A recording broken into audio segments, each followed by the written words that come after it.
प्राचीन काल, त्रेता युग, एक ऐसा समय जब धरती पर देवताओं, असुरों और मनुष्यों के बीच शक्ति का संतुलन लगातार बदल रहा था। उसी कालखंड में ब्रह्मांड के दक्षिणी छोर पर स्थित एक अद्भुत द्वीप लंका अपनी स्वर्णिम चमक और अपार वैभव के लिए जानी जाती थी। ये कोई साधारण नगरी नहीं थी, बल्कि दिव्य वास्तुकला और अलौकिक शक्तियों का संगम थी, जिसे स्वयं विश्वकर्मा ने निर्मित किया था। उस समय लंका पर अधिकार था धन के देवता कुबेर का, जो अपनी अपार संपत्ति और संतुलित शासन के लिए प्रसिद्ध थे।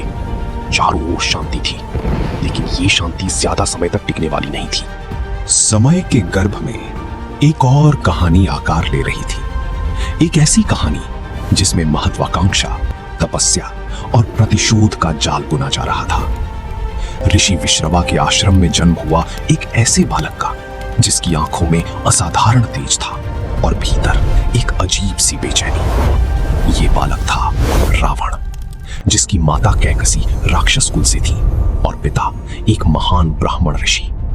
यही मिश्रण उसके भीतर दो विपरीत शक्तियों को जन्म दे रहा था, ज्ञान और अंधकार।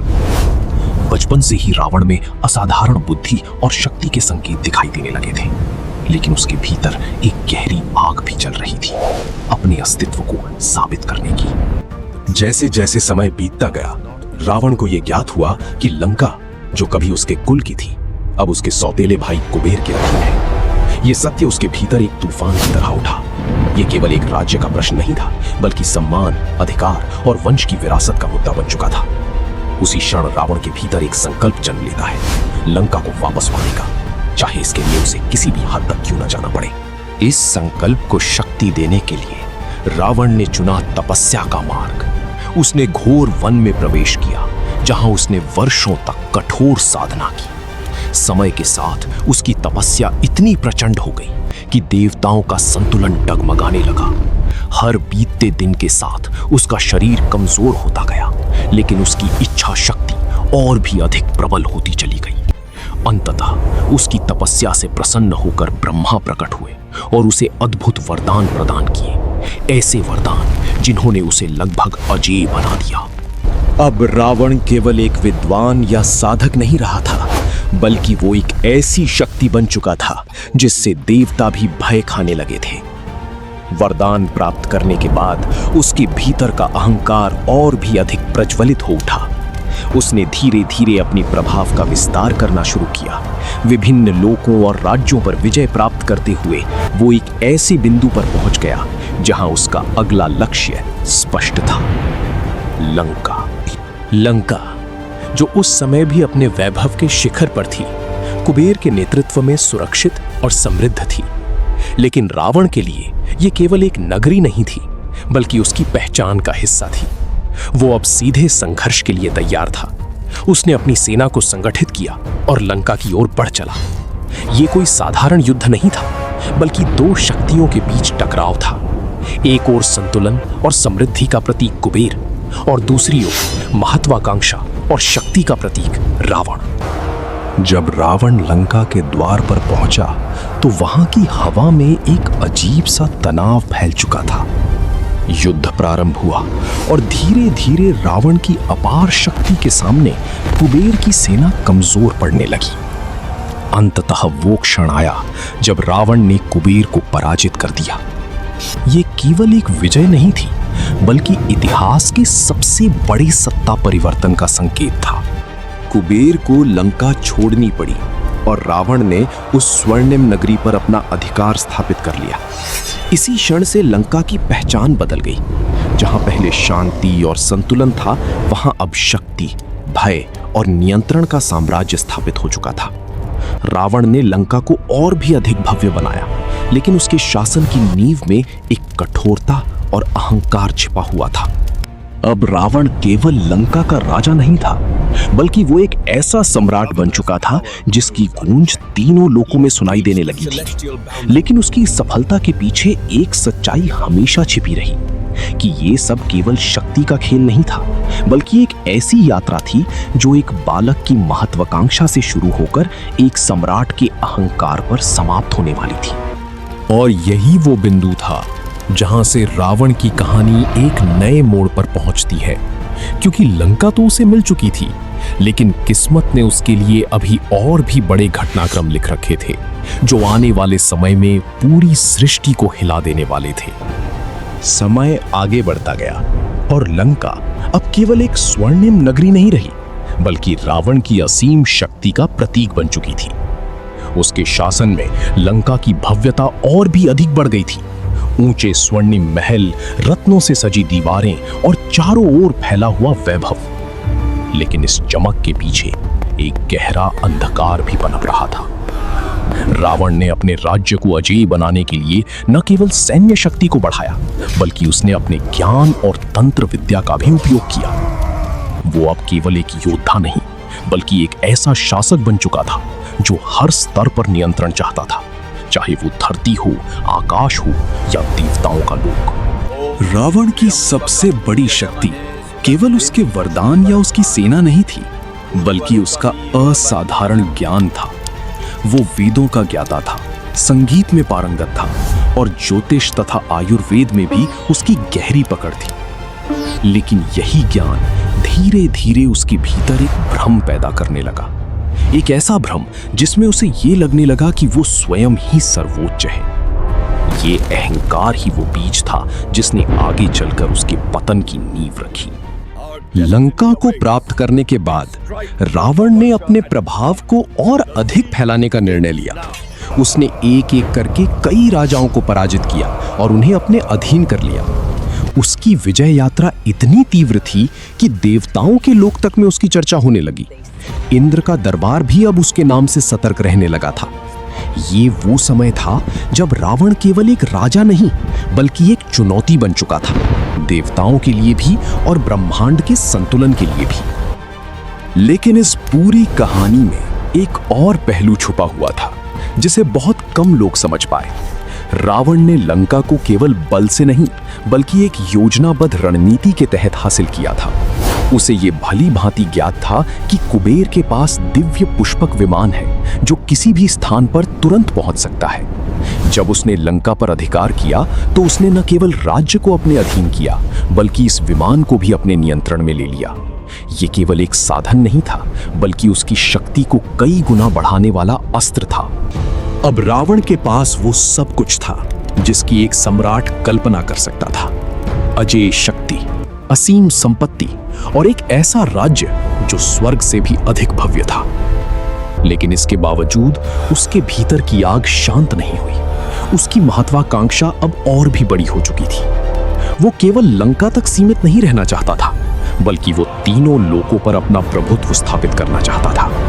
धीरे धीरे रावण का शासन कठोर होता गया। जहां पहले वो एक योग्य और न्यायप्रिय शासक के रूप में उभरा था, वहीं अब उसके निर्णयों में अहंकार और क्रूरता झलकने लगी थी। उसके दरबार में भय का वातावरण बढ़ने लगा और जो भी उसके विरुद्ध खड़ा होने की कोशिश करता, उसका अस्तित्व मिटा दिया जाता। ये वही लंका थी जो कभी शांति और समृद्धि का प्रतीक थी, लेकिन अब वो शक्ति और भय का केंद्र बन चुकी थी। इस पूरे घटनाक्रम में एक और महत्वपूर्ण तथ्य सामने आता है। रावण का ये परिवर्तन अचानक नहीं हुआ था।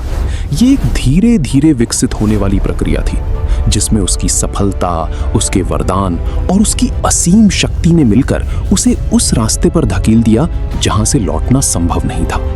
लंका उसे मिल चुकी थी, लेकिन अब वो उस लंका का कैदी बन चुका था जिसे उसने स्वयं अपने हाथों से गढ़ा था। और यहीं से कहानी एक और गहरे मोड़ की ओर बढ़ती है, क्योंकि रावण की ये असीम महत्वाकांक्षा जल्द ही उसे उस निर्णय तक ले जाने वाली थी जो उसके पूरे साम्राज्य को खतरे में डाल देगा।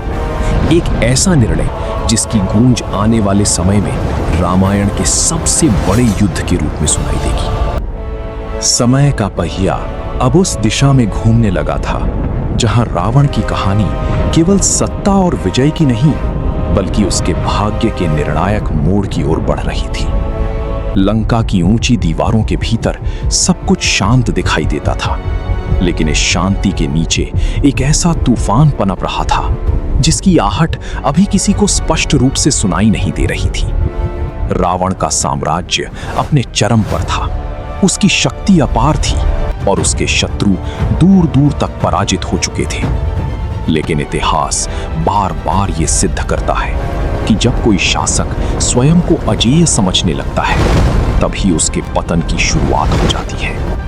रावण के भीतर अब केवल विस्तार की लालसा नहीं थी, बल्कि एक ऐसा अहंकार जन्म ले चुका था जो उसे हर सीमा पार करने के लिए प्रेरित कर रहा था। इसी बीच उसके जीवन में एक ऐसी घटना घटती है जो उसके पूरे साम्राज्य की दिशा बदल देती है। ये घटना थी जनक नंदिनी सीता के हरण की। ये केवल एक स्त्री का अपहरण नहीं था, बल्कि एक ऐसा निर्णय था जिसने धर्म, मर्यादा और शक्ति के संतुलन को पूरी तरह हिला दिया।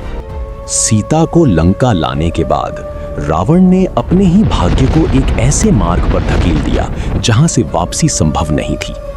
लंका, जो उसकी सबसे बड़ी शक्ति थी, अब उसी के लिए एक युद्ध भूमि बनने जा रही थी। उसकी हर दीवार, हर महल और हर सैनिक अब एक आने वाले संघर्ष की प्रतीक्षा कर रहे थे। ये संघर्ष केवल दो राजाओं के बीच नहीं था, बल्कि ये धर्म और अहंकार के बीच होने वाला एक ऐसा युद्ध था जिसकी गूंज युगों तक सुनाई देने वाली थी। जैसे जैसे समय बीतता गया, लंका के आकाश में एक अजीब सा तनाव फैलने लगा। समुद्र के उस पार से एक ऐसी सेना आगे बढ़ रही थी जो किसी साधारण राज्य की नहीं थी।